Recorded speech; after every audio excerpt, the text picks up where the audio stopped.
இந்த கொஸ்டினில் 3√3 சென்டிமீட்டரை பக்கமாக கொண்ட ஒரு சமபக்க முக்கோணம் சொல்லி கொடுத்துருக்காங்க.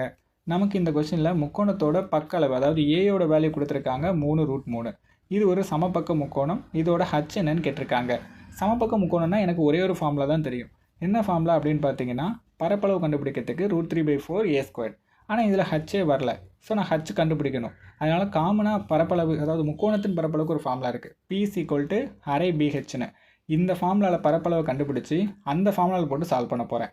அவ்வளோதான். ஓகேவா? ஸோ இப்போ இந்த ஃபார்முலா வச்சு என்ன கண்டுபிடிக்க போகிறேன் அப்படின்னு பார்த்தீங்கன்னா, பரப்பளவு கண்டுபிடிக்க போகிறேன். எனக்கு ஏயோட வேல்யூ இருக்குது. அப்போ P = √3/4, ஏக்கு பதிலாக 3√3² அப்போ √3/4 3 ஸ்கொயர் பண்ணால் 9ன்னு வரும்.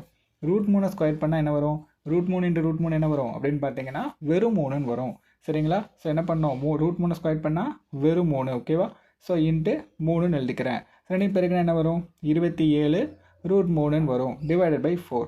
இது என்னது? பரப்பளவு. இந்த பரப்பளவு அந்த கொஸ்டினில் சப்ஸ்டிட் பண்ண போகிறோம். P × அரை. இதில் B தெரியாது அப்படின்னு யோசிப்பீங்க. Bங்கிறது என்னது? பேஸ் வேல்யூ தானே. நமக்கு ஒரு பக்கத்தோட அளவு கொடுத்துருக்காங்க 3√3ன்னு. அப்போ பேஸோட வேல்யூ 3√3 தான். அப்போ பேஸுக்கு பதிலாக 3√3 சப்ஸ்டிட் பண்ண போகிறேன். இன்ட்டு ஹச்னு வச்சுக்க போகிறேன்.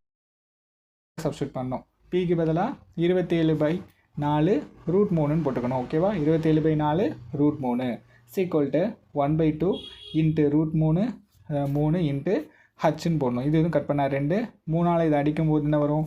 9ன்னு வரும். √3 கட்டாயிரும். அப்போ H = 9/2ன்னு வரும். ஸோ அதை அடித்தா H = 4.5ன்னு வரும். ஸோ இதான் ஆன்சர்.